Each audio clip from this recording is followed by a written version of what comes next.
a broad field that encompasses all forms of communication that allow organizations such as companies, government agencies, and nonprofits to function, grow, connect with stakeholders, and contribute to society.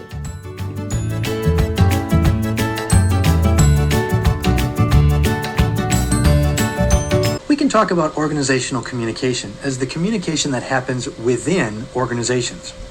That is, all the communication activity you'll see if you go to any organization today. Sending emails, writing memos, talking on the phone, having meetings and more meetings, teleconferencing, video conferencing, speeches, presentations, and so on. This is a more conventional approach, and I think it's what comes to mind when people initially think of organizational communication. But I want to go deeper. I want to introduce an alternative, more sophisticated approach of seeing organizations as communication. This can radically change how we understand human interaction in organizational life, and it opens up exciting new possibilities for research and practice.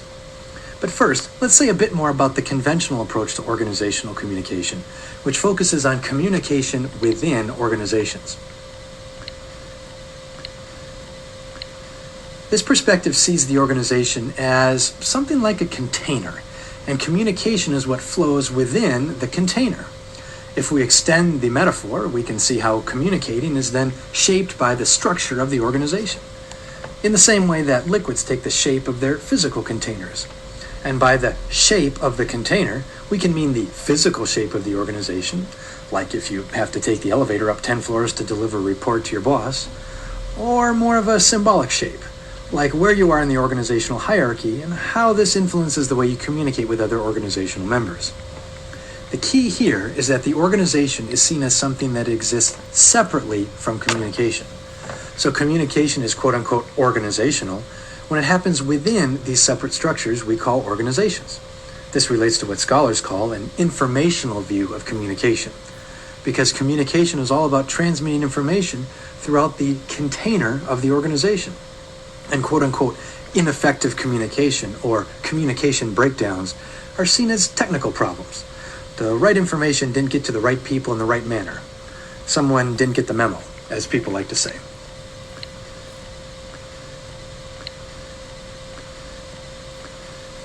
And this is important stuff. It's how the work of organizations gets done, from small businesses and multinational corporations to nonprofits and government agencies. If organizations don't communicate the right information to the right people at the right times in the right ways, things fall apart. Directions aren't followed, customers aren't satisfied, clients aren't served, regulations aren't obeyed. General chaos ensues.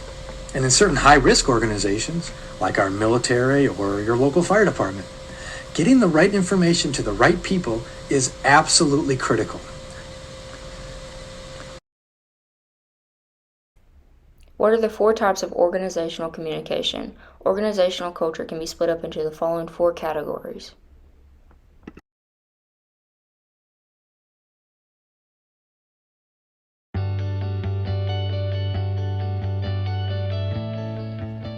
Formal communication refers to the flow of official information through proper, pre-identified channels and routes. For example, memos, meetings, conferences, and bulletin boards. Informal communication is any type of communication that doesn't take place using the formal methods or structures in a company. For example, speaking to someone about the weather, sending a birthday card, or talking with someone at the grocery shop. You asked to see us? Yeah, come in. Hi, Mr. Stormont. What's the occasion? So, unfortunately today, I'm gonna have to let you both go. What? I'm sorry, Sam, but it's not necessarily okay to spend $1,000 at Ulta, a hair salon, and buying groceries on the company credit card. See, I messed up there. Yeah, okay. And once again, Emily, I understand it's like a compulsive thing here, but What? leaving to get a spray tan is not okay within company policy. And another shock. I can't work under these conditions. I can't perform well pale. You know that. I have built this been company here. for 10 years. I've been here for 15 years. I built this company from the ground up. You know what I think it is? What? I think it's Kevin Black. Because she's black. Hey, how about this weather we're having? Hey. It's terrible. I So know. I had to wear my rain jacket today. Well, I'll see you guys out there.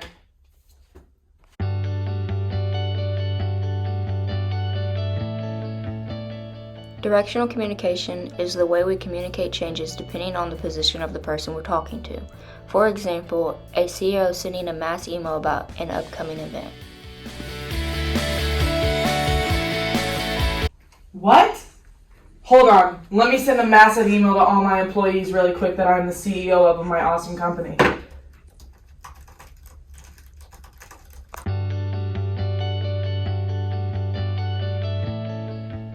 Internal communication is an entire process within an organization. It includes how information is shared up and down communication channels, as well as laterally in order to achieve the organization's goals. For example, video clips and audio messaging.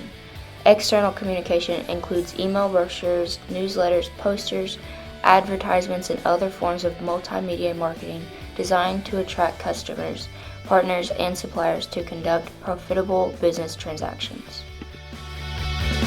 Hey Siri, can you send a very important voice memo?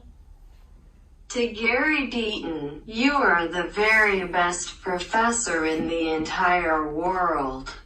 We trust that you will give us a 100% because you are so brilliant.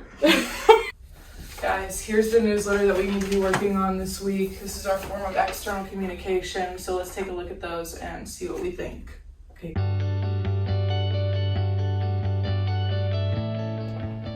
Oral communication is the process of verbally transmitting information and ideas from one individual or group to another. For example, telephone calls, presentations, and interviews. Written communication is any written message that two or more people exchange. For example, emails, text messages, reports, and business letters. Hi, I'm sending you a text message right now about what we have to get done for the newsletter coming out this week, okay? So let's just make sure we get ahead of that. Of course. Oh my god.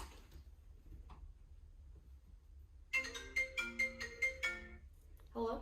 Sam, Yes. did you see the T-notes? No, what is it? It's about the best professor on campus. Oh, wait, I did see that. It is about the Gary Deaton, isn't it? Yes! Oh my gosh, what did it say?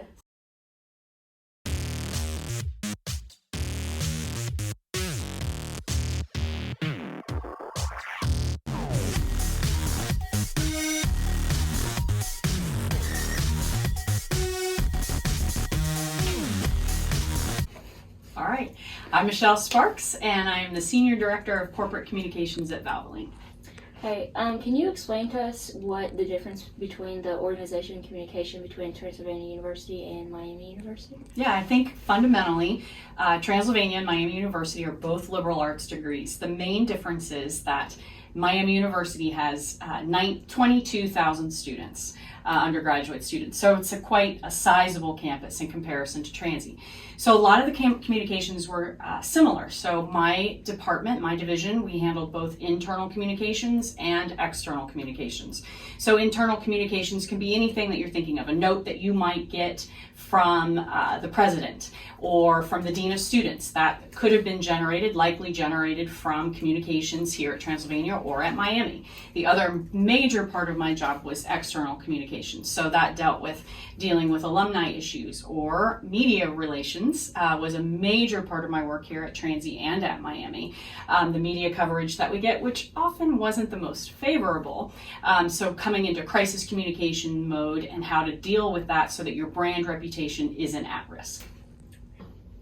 Okay, so Michelle, I understand that recently you moved to Valvoline. Can you explain to us what the difference between business communication and then the college experience of education? Yes, so I spent 30 years in higher ed marketing and communications. So getting out of marketing and communications in a higher ed perspective into corporate America was quite a radical difference for me. I think a lot of similarities actually exist between the two. So we're talking about, from an external perspective, brand risk. So I'm still dealing with crisis communications. I'm still dealing with the media. I'm still trying to get those positive news stories out. Externally, I'm also dealing with community. So here at Valvoline, we're located here in Lexington, Kentucky, and we're very proud of that. So we want to be engaged with the community. So the communications aspect that I do from a community relations is probably even maybe a little bit bigger than what I did here at Transy and at Miami. So a lot of similarities exist. I would say fundamentally the major difference is internal communications.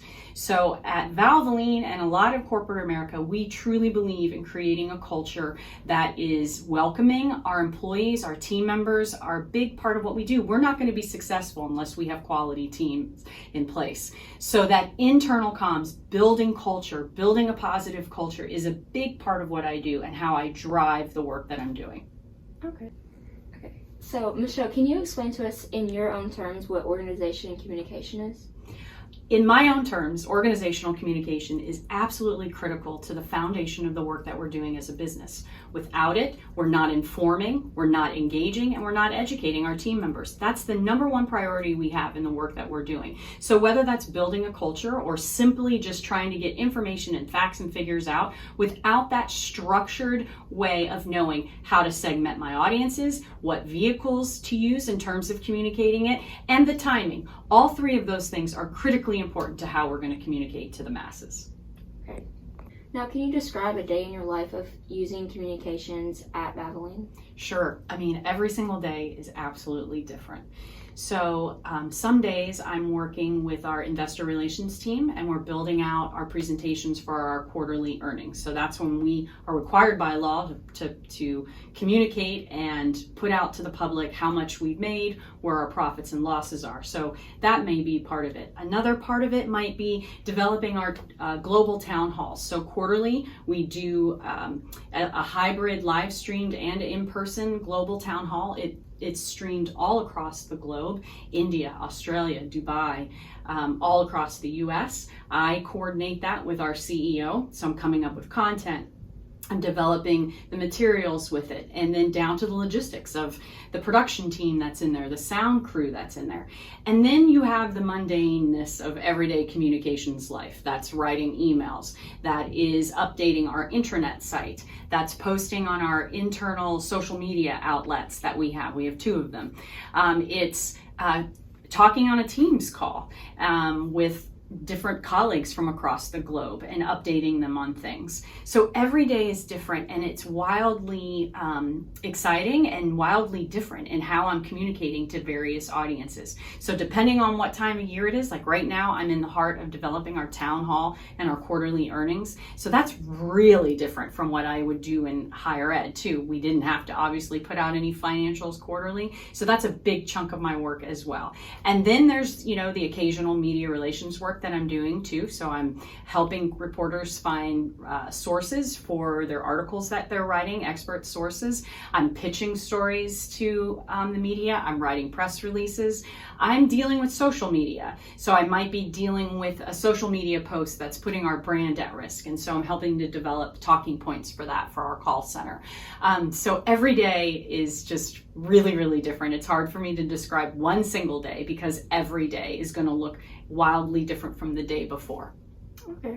Okay, thank you so much, Michelle, for telling us all about your life at Valvoline and the different organizational communication. And obviously, you're going to be a better interviewer than Coach Folks. But I'm in love, and I don't care who knows it. Buddy, not now. Can you please go back to the pit? I'll come visit you in a little while, okay? I didn't know you had elves working here. Boy, you're hilarious, my friend. He doesn't.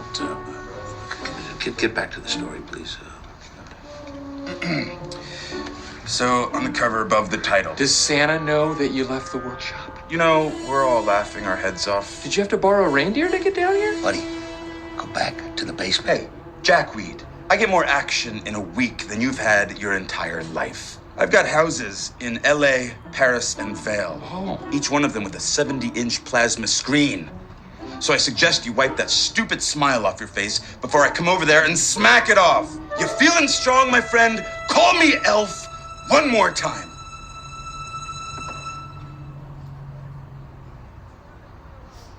He's an angry elf. Look at you! Ow! Hey! Oh! I wasn't ready for that.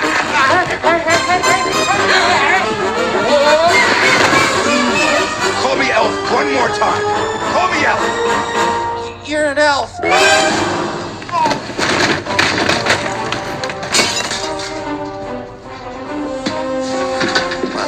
He thinks he's an elf. Listen, Miles. Listen, Miles. He must be a South Pole elf. You get the hell out of here. Where do you want me to go? I don't care where you go. I don't care that you're an elf. I don't care that you're nuts. I don't care that you're my son. Get out of my life now!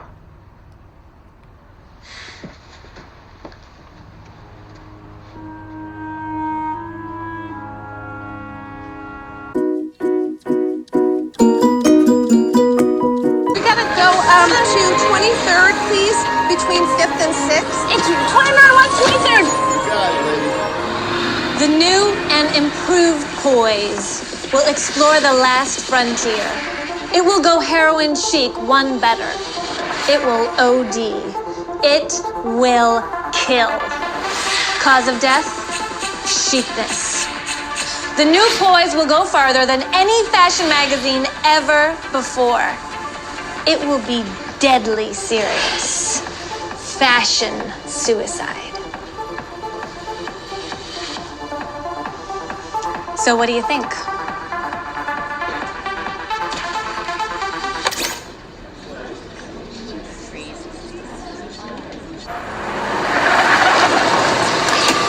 Thank you, sir. How much time do we have? We have 2 minutes. Hurry.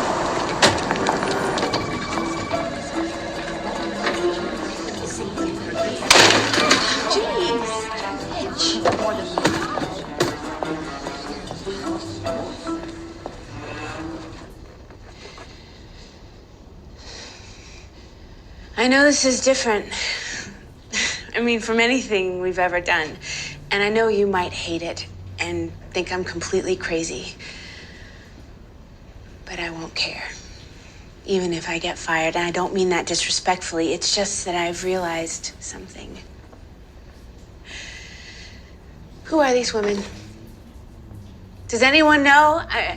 I don't recognize any of them.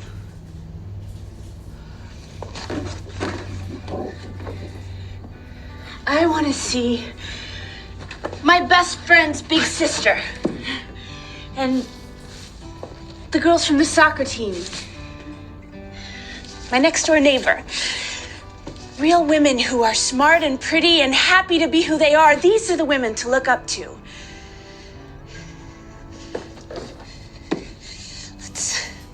Let's put life back into the magazine and fun and laughter and silliness.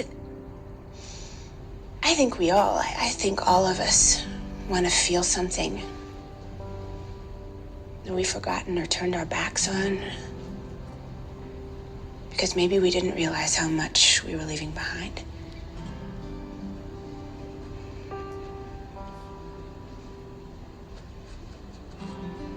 We need to remember what used to be good.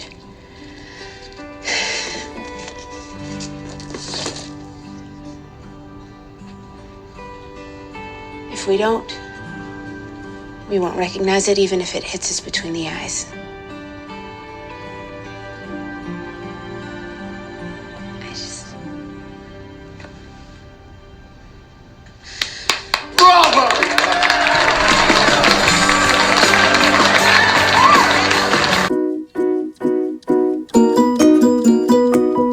I'm just looking to hire guys that I don't mind hanging out with for like 12 hours a day. You guys seem like cool guys.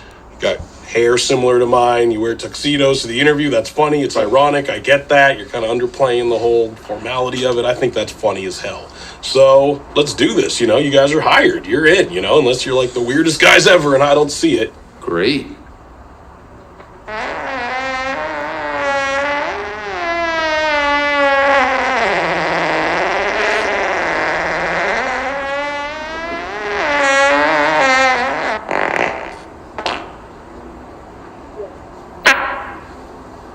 Was that a fart?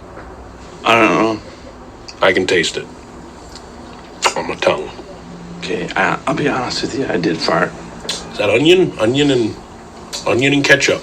It stinks. This is a small room. Shit. Okay.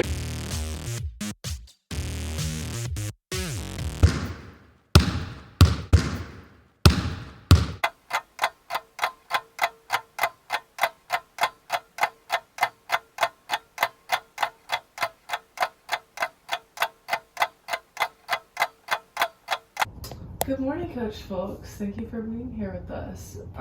Today I just want to talk about a little bit of organizational communication. And could you describe the difference between those two communications, seeing as you work in the athletic department and coach a team? Yeah, no, that's a good question. So, you know, organizational communication in general has a lot of different parts. And while they're both two different groups of people and two different teams, the hierarchy of it all changes some of the communication. So if we're looking at just the athletic department, our communication happens from Dr. Shealy in multiple ways.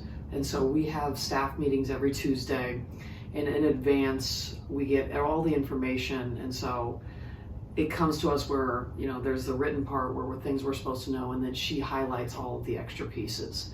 And then with her, because of, you know, the chain, I'm a direct report to Dr. Shealy, and so we have weekly meetings where we're talking about my job as a basketball coach, but then all the other pieces. And so that is a very direct one-on-one feedback on what parts are going well, what parts does she want me to do different, you know, what parts from her do I need different things. But then, you know, it's my job to communicate to those that I oversee, and so from below me in terms of the hierarchy, you know, as a administrator, the field hockey team reports to me, but then my other part is then the assistant coaches under me, and then all of our team. Our team communication happens differently, and some of that's just generationally different. And so, you know, when we're communicating as a staff, a lot of it happens through email. When I'm communicating with our team, it's very little email, and if it is email, I usually send you something else saying, hey, check your email. And so I think it's important for any leader to understand how those that you work with communicate, and instead of how do I like to communicate. And so a lot of the things that we do is through the group message app.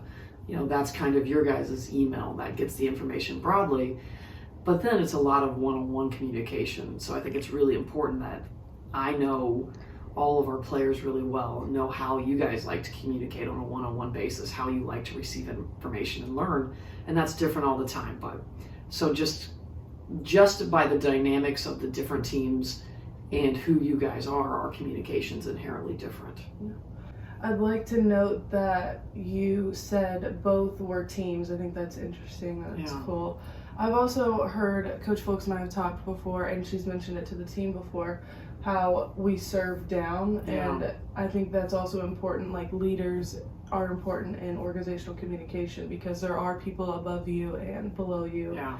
And so can you talk a little bit about serving others? Yeah, I think all good leaders need to be servants first. I am a huge believer in transformational leadership, and my job is to make everybody's job around me easier. So whether that's our assistant coaches or whether that's players, you know, I'm trying to find ways to help everybody achieve their goals.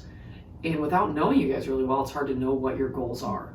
You know, as an organization, as an athletic department, we have our primary mission. And as a basketball team, we have our primary mission. And I think my job as a leader in both groups is to kind of take all information that comes in and filter it through the lens of, does this meet our mission? And for basketball, our mission is that we are growing all of our athletes as people, as basketball players, as students, and as future professionals. And basketball is a great tool to do that. You know, it lets us all figure out what are our strengths and what are our weaknesses, and then gives us an avenue to work on that. But I think as a leader, while we're figuring that out, my job is to help you figure that out, you know. And so when you come to Transy and you're 18, you don't yet always know what are your goals, what are the things you're passionate about, and it gives you a chance to kind of relearn yourself. But in the collective of the athletic department, our primary mission is to serve our students. And so in some ways they're very, very similar. But with both groups, while serving our students, we are trying to meet our standard of excellence. And that is really important to both groups, that we are doing things and competing at a very high level, because we believe you actually learn way more lessons about yourself when you're truly competing. Well, Coach Fulks is a doctor now. Congratulations. Thank you. And so she studied through her PhD leadership, and just, I feel like that has a lot to do with communication as well. Yeah. And would you like to talk about what you studied or some of the things you found? You know, I think naturally I'm a problem solver. And, you know, when I've started working with teams, I realized we always talk about leadership and leadership and leadership. And all of leadership is about communicating to other people. And, you know, when I was 18 to 22 and working with college students, you know, that is a part that you come from your background, and learning how to communicate with others really matters. And some people have a good sense of that, you know, others need a lot of work, or whether it's confidence. And so I initially took this on as, I need to help our players become better communicators if they want to be better leaders.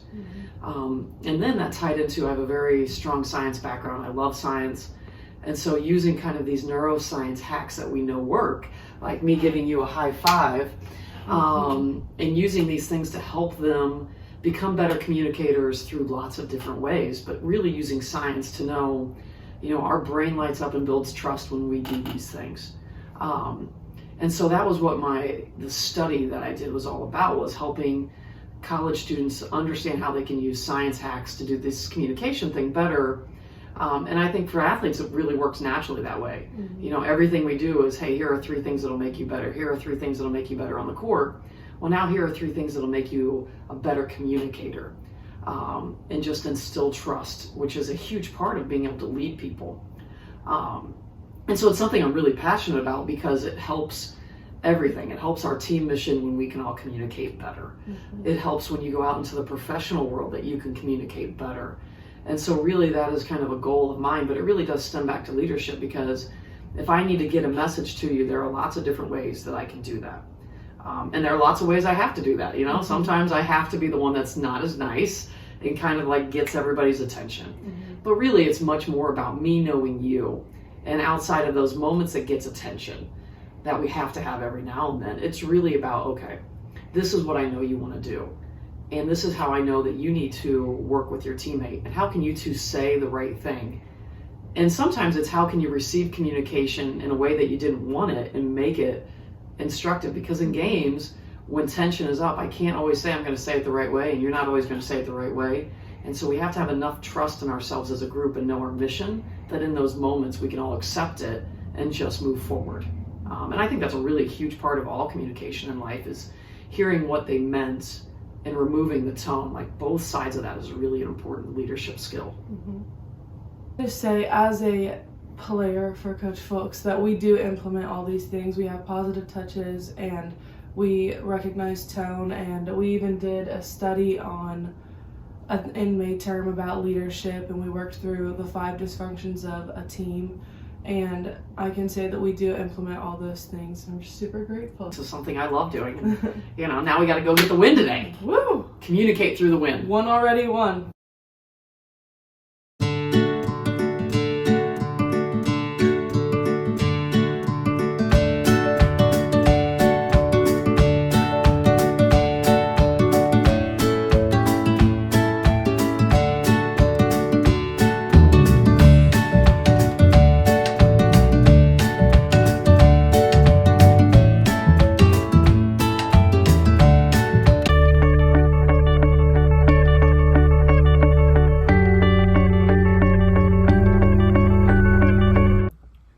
So far, you have learned a little bit about communication within athletic departments, higher education, and businesses such as Valvoline. Now I'll be giving you a little insight into the communication that goes on in Greek life, and more specifically, the Kappa Alpha Order here at Transy. I'll go over how the hierarchical structure, which can be seen here, in the chapter is laid out and how the communication between different officers assists in taking some of the pressure and workload off of the number one, the president. So to start, the number one enforces the laws of the chapter, is present and leading in all chapter meetings, maintains order and decorum, and submits concerns to vote. What is important to understand about this position is that he does all of this while also monitoring all that happens within the fraternity. So there are multiple officers' positions such as the 2, 3, 4, 5, 6, 7, 8, and 9 who assist in different areas of the chapter to make sure that things are done and not all done just through the president. So to start, the number 2 is the new member educator. So he will communicate to the president how the new members are doing within their studies of the chapter and learning about who we are and where we come from. The number 3 focuses a lot on grades and makes sure that the members within the chapter are staying in good academic standings and meeting our GPA requirements. The number 4 deals with recruitment and works a lot with incoming freshmen to try and recruit and see who would be a good fit for our chapter, and then we'll relay those names to the number 1 and they will go over that. The number 5 deals with the alumni. He will meet with alumni to try and set up events or set up things like a newsletter and then relay those conversations that he has with the alumni to the number 1, the president. And then the 6th works with finances and makes sure that all members are staying to date with their fees, dues, and fines that they might have to make sure that our order stays in good financial standings. Then the 7 kind of makes sure that all officers as well as members are doing the necessary things that they need to be doing. So if, say, an officer is not completing his job correctly, he would report that to the president, the number 1, so that the president isn't having to constantly monitor that. Then the number 8 is risk management. That's pretty self-explanatory. He manages the risks, and if any risks do happen to come up, he will immediately report that to the number 1, the president, so that the president is not always forced to have to watch out for those things, and that we have a specific person that can do that. And then finally, the number 9 maintains our rituals and different things within meetings and initiation and make sure that those go smoothly and correctly, and if there are any problems within that, then he will report that to the number 1.